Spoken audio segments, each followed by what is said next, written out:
Assalamualaikum warahmatullahi wabarakatuh. Perkenalkan, kami dari kelompok 9 yang beranggotakan Rif'a Bariroh dengan NIM 21204073 dan rekan saya yang bernama Yunita Amelia dengan NIM 21204079. Kami akan mempresentasikan materi yang berjudul I'jazul Quran atau Kemukjizatan Al-Quran. Materi pertama yaitu mengenai pengertian I'jazul Quran akan disampaikan oleh rekan saya Mbak Yunita Amelia.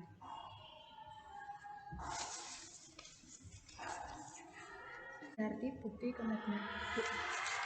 Jika kita berbicara tentang mukjizat Al-Quran, ini berarti mukjizat atau bukti kebenaran tersebut adalah mukjizat yang dimiliki yang terdapat di dalam Al-Quran. Al-Quran sendiri bisa didefinisikan sebagai firman-firman Allah yang disampaikan oleh malaikat Jibril sesuai dengan firman Allah kepada Nabi Muhammad SAW dan diterima oleh umat Islam secara tawatur. Mukjizat adalah sesuatu yang melampaui kebiasaan disertai tahadi atau penentangan terhadap mukjizat tersebut dan selamat dari pertentangan yang ada di dalamnya antara yang satu dengan yang lainnya. Pengertian I'jazul Al-Quran atau kemukjizatan Al-Quran dapat dibagi menjadi 4. Yang pertama, pengertian secara terminologi.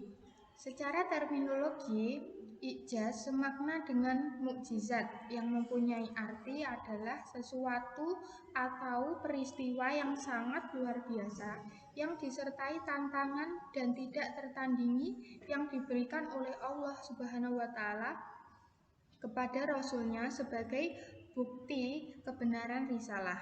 Jadi dapat dikatakan bahwa tujuan dari mukjizat adalah sebagai bukti kebenaran bagi seorang nabi dan rasul yang mana bukti kebenarannya itu tidak dapat dilawan dan tidak dapat diganggu gugat. Yang pengertian I'jazul Quran dalam bahasa Arab. I'jaz Al-Quran berasal dari bahasa Arab yang terdiri dari dua kata, yakni i'jaz dan Al-Quran.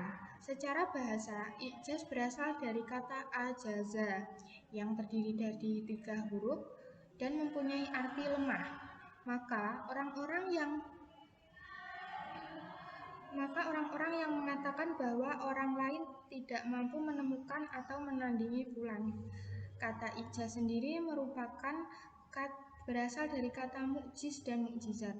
Keduanya adalah bentuk fa'il, artinya yang melemahkan atau orang yang melemahkan. Maka mukjizat adalah sesuatu yang melemahkan. Yang ketiga, pengertian i'jazul Quran secara bahasa.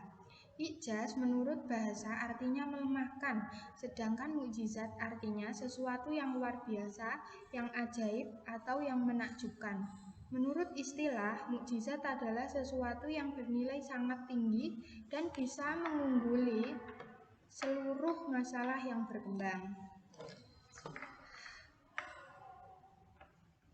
Dengan demikian dapat disimpulkan bahwa i'jaz Al-Quran adalah ilmu yang membahas tentang segi-segi kemukjizatan Al-Quran agar menjadi pelajaran bagi umat manusia. Selanjutnya, jumhur ulama mengatakan bahwa kemukjizatan Al-Quran itu antara lain terletak pada segi fasohah dan balaghahnya.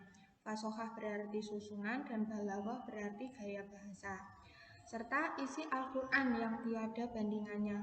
Al-Quran dalam beberapa ayatnya sengaja menantang seluruh umat manusia dan jin untuk membuat yang serupa dengan Al-Quran. Bentuk tantangan ini termaktub dalam surat Bani Israil atau surat Al-Isra ayat 88 yang mempunyai arti, katakanlah sesungguhnya bila manusia dan jin berkumpul untuk membuat sesuatu yang serupa dengan Al-Quran, niscaya mereka tidak akan dapat membuat yang serupa dengannya, sekalipun sebagian mereka menjadi penolong bagi sebagian yang lain. Quran Surah Al-Isra ayat 88. Berdasarkan takrif atau definisi mukjizat di atas, maka dikemukakan 3 unsur pokok mukjizat, yaitu yang pertama unsur utama dan pertama mukjizat ialah harus menyalahi tradisi atau adat kebiasaan atau kharikun lil adah. Sesuatu mukjizat yang tidak menyalahi tradisi atau kejadiannya sesuai dengan kebiasaan yang umum atau bahkan lazim berlaku tidak dapat dikatakan sebagai mukjizat. Itulah sebabnya mengapa banyak hal yang aneh dikeluarkan oleh ahli-ahli sulap, ahli sihir yang tidak dinyatakan sebagai mukjizat.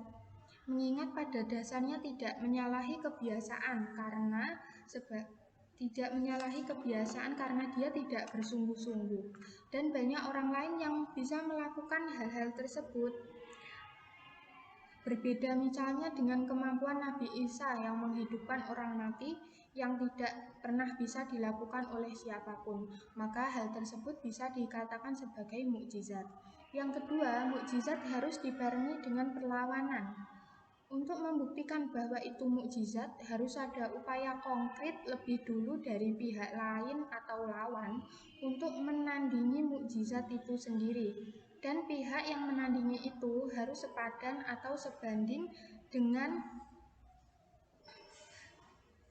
dan sebanding dengan yang ditandinginya.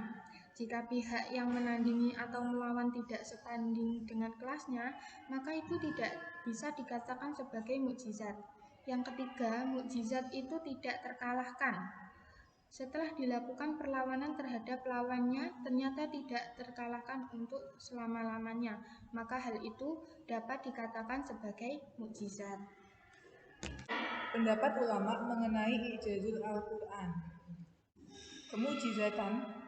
Kemujizatan Al-Quran menurut persepsi ulama harus memenuhi kriteria 5 syarat, yaitu sebagai berikut. Yang pertama adalah mukjizat harus berupa sesuatu yang tidak sanggup dilakukan oleh manusia atau siapapun selain Allah. Yang kedua adalah mukjizat tidak sesuai dengan kebiasaan dan berlawanan dengan hukum alam, namun tidak berlawanan dengan hukum Islam. Contohnya, seperti mukjizat Nabi Isa yang bisa menyembuhkan orang sakit, menghidupkan orang yang sudah meninggal, dan mukjizat Nabi Musa yang dapat membelah laut dan mengubah tongkat menjadi ular. Dan yang terakhir adalah mukjizat Nabi Muhammad, yaitu Al-Quran. Yang ketiga adalah mukjizat harus berupa hal yang dijadikan bukti oleh seseorang yang mengaku membawa risalah Allah sebagai bukti atas kebenaran dari risalah yang dibawanya. Contohnya seperti Al-Quran. Yang keempat adalah mukjizat terjadi bertepatan dengan pengakuan Nabi. Yang kelima adalah tidak ada seorang pun yang dapat membuktikan dan membandingkan mukjizat itu dalam pertandingan. Sedangkan yang dimaksud dengan ijaz secara terminologi ilmu Al-Quran sebagaimana yang dikemukakan oleh beberapa ahli, yaitu sebagai berikut. Yang pertama adalah menurut Manna Walil Al-Khotan. Ijaz adalah menampakkan kebenaran Nabi sebagai pengakuan dari umatnya bahwa ia adalah Rasul utusan Allah Subhanahu wa Ta'ala. Hal ini dibarengi dengan menampakkan kelemahan orang-orang Arab untuk menandinginya dan menghadapi mukjizat Al-Quran. Yang kedua adalah menurut Ali Al-Sabun. Ijaz ialah menetapkan kelemahan manusia, baik secara kelompok maupun bersama-sama, untuk menandingi hal yang serupa dengannya. Oleh karenanya, mukjizat merupakan bukti yang datangnya dari Allah Subhanahu wa Ta'ala yang diberikan kepada hambanya untuk memperkuat kebenaran misi kerasulan dan kenabiannya. Yang ketiga adalah mukjizat menurut Muhammad Bakar Ismail. Mukjizat adalah perkara yang disertai dan diikuti tantangan yang diberikan oleh Allah Subhanahu wa Ta'ala kepada nabi-nabi sebagai hujjah dan bukti yang kuat atas misi dan kebenaran terhadap apa yang dibawanya yang bersumber dari Allah Subhanahu wa Ta'ala. Diturunkannya ijaz atau mukjizat itu bertujuan untuk menunjukkan dan untuk meyakinkan mereka bahwa Nabi Muhammad SAW adalah benar-benar utusan Allah, dan Al-Quran itu benar-benar diturunkan oleh Allah kepada Nabi Muhammad, yang mana Al-Quran itu sama sekali bukanlah perkataan manusia atau perkataan lainnya. Yang ketiga, kadar kemukjizatan Al-Quran. Kadar kemukjizatan adalah isi dari Al-Quran itu sendiri. Kadar kemukjizatan Al-Quran itu terletak pada zat atau benda Al-Quran itu sendiri. Al-Quran secara terus-menerus menantang semua ahli kesastraan Arab untuk mencoba menandinginya. Tapi tak ada seorang pun yang mampu menjawab tantangan Al-Quran. Mereka bahkan tak sanggup untuk menirunya karena memang Al-Quran berada di atas puncak yang tak mungkin diungguli karena ia bukan kolam manusia. Adapun mengenai segi atau kadar manakah yang mukjizat itu, Mana Al-Hattan mengatakan, jika seorang peneliti yang subjektif mencari kebenaran Al-Quran dari aspek manapun yang ia sukai, ia akan temukan kemukjizatan yang jelas dan terang. Kadar kemukjizatan itu meliputi 3 macam aspek. Yang pertama aspek bahasa, yang kedua aspek ilmiah, dan yang ketiga aspek tasyri atau penetapan hukum. Aspek-aspek kemukjizatan Al-Quran. Aspek-aspek kemukjizatan Al-Quran.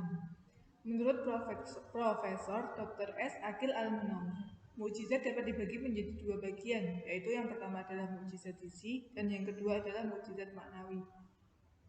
Mukjizat hissi adalah mukjizat yang dapat dicapai oleh panca indera.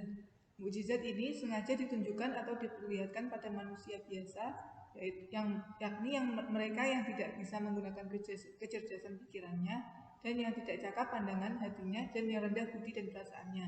Contoh mukjizat hissi adalah seperti terbelahnya Laut Merah, awan yang memayungi Rasulullah. Kedua adalah mukjizat maknawi. Mukjizat maknawi adalah mukjizat yang tidak mungkin dapat dicapai dengan kekuatan panca indera, tetapi harus dicapai dengan kekuatan akli atau akal, atau dengan kecerdasan pikiran. Karena orang tidak akan mungkin mengenal mukjizat ini melainkan yang berpikir sehat, bermata hati yang nyala, berbudi luhur, dan yang suka mempergunakan kecerdasan pikirannya dengan jernih dan jujur. Contoh mukjizat ini adalah Al-Quran. Kehebatan mukjizat Al-Quran tampak pada munculnya berbagai aktivitas penelitian dan pengkajian untuk mengungkap segi kemukjizatan Al-Quran.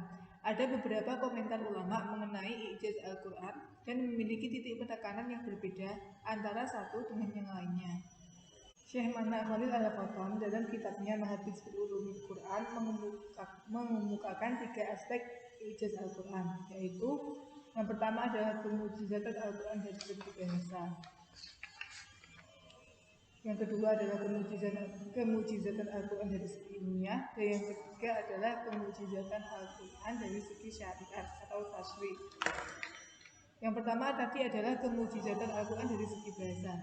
Al-Quran turun dengan bahasa Arab yang indah melampaui keindahan bahasa dan sastra Arab pada masa jahiliyah. Pada saat itu, mereka begitu mengagungkan bahasa Arab dan sering mengadakan perlombaan syair, khutbah, petuah, dan nasihat.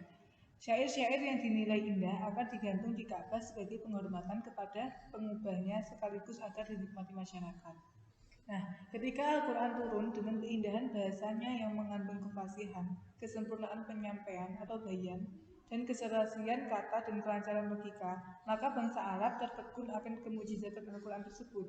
Sekalipun mereka memiliki pencapaian tinggi dalam sastra Arab, baik syair ataupun prosa, namun mereka tetap tidak bisa menyamai kemukjizatan Al-Quran dari segi bahasa. Yang kedua adalah kemukjizatan Al-Quran dari segi isyarat ilmiah. Nah, kemukjizatan ilmiah dalam Al-Quran bukan terletak dalam teorinya yang selalu berubah, akan tetapi kemukjizatan Al-Quran terletak pada dorongannya kepada manusia agar senantiasa berpikir dan menggunakan akal. Al-Quran mendorong manusia untuk memikirkan tentang alam sekitar dari mulai hal yang terkecil sampai yang terbesar, sehingga sampai kepada kesimpulan tentang kemahakuasaan Allah Subhanahu wa Ta'ala sebagai Sang Pencipta yang tiada dunia. Kemukjizatan Al-Quran dari segi isyarat ilmiah ini juga dapat membawa manusia mengenal lebih jauh tentang alam semesta dan keilmuan yang mungkin dapat disimpulkan darinya, seperti ilmu biologi, zoologi, astronomi, dan geografi.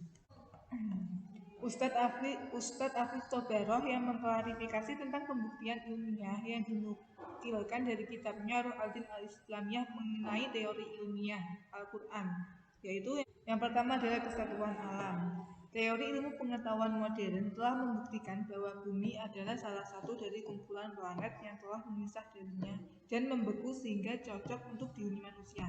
Nah, teori ini didukung oleh adanya gunung yang memuntahkan lahar panas.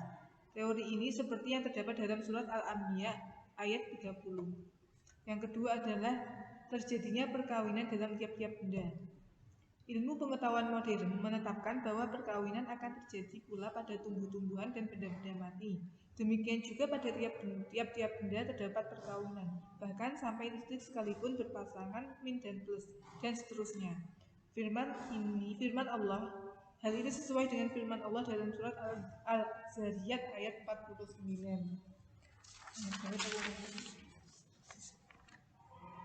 Yang ketiga adalah berkurangnya oksigen. Sejak manusia mampu menyeruak ruang angkasa dengan pesawat, maka dengan pengamatan dan para ilmuwan sampai pada kesimpulan bahwa di angkasa itu kurang oksigen. Manakala penerbang meluncur tinggi ke angkasa, dadanya terasa sesak dan sulit bernafas. Oleh karena itu, para penerbang butuh oksigen buatan. Penemuan ini disinggung dalam Al-Quran jauh sebelum manusia melakukan penerbangan seperti dalam firman Allah dalam surat Al-An'am ayat 125. Yang terakhir adalah kemujizatan Al-Quran dari segi syariat atau tasyri'. Dalam sejarah umat manusia, terdapat berbagai doktrin, sistem, dan perundang-undangan syariat atau hukum. Itu semua biasanya bertujuan untuk mencapai kebahagiaan individu atau kelompok dalam kehidupan masyarakat. Namun tidak ada satupun dari hal tersebut yang dapat menyaingi keindahan dan kebesaran syariat atau Al-Quran. Hukum-hukum Al-Quran selalu kontekstual, berlaku sepanjang hayat, dimanapun dan kapanpun, karena Al-Quran datang dari zat yang maha adil dan lagi bijaksana. Dalam menetapkan hukum Al-Quran, menggunakan cara-cara sebagai Hukum-hukum Al-Quran selalu kontekstual dan berlaku sepanjang hayat, dimanapun dan kapanpun. Dalam menetapkan hukum Al-Quran, menggunakan cara-cara sebagai berikut. Yang pertama adalah secara mujmal. Nah, cara ini digunakan dalam banyak urusan ibadah, yaitu dengan menerangkan pokok-pokok hukum saja. Demikian pula tentang muamalat badaniyah, Al-Quran hanya mengungkapkan kaidah-kaidah secara kuliah, sedangkan perinciannya diserahkan pada sunnah dan ijtihad para mujtahid.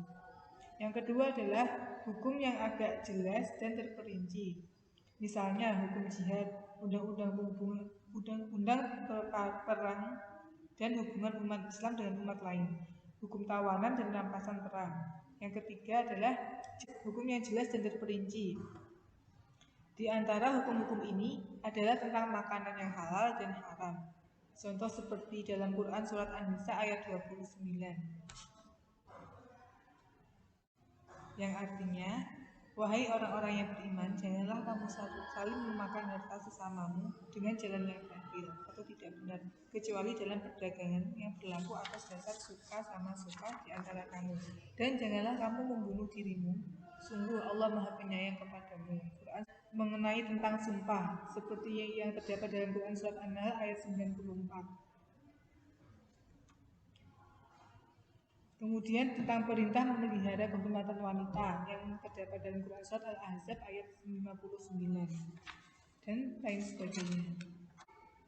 Baik, sekian dari presentasi kami. Mohon maaf apabila ada kesalahan kata ataupun kesalahan dalam penyampaian materi ataupun kekurangan dalam presentasi kami. Mohon maaf yang sebesar-besarnya. Terima kasih. Wassalamualaikum warahmatullahi wabarakatuh.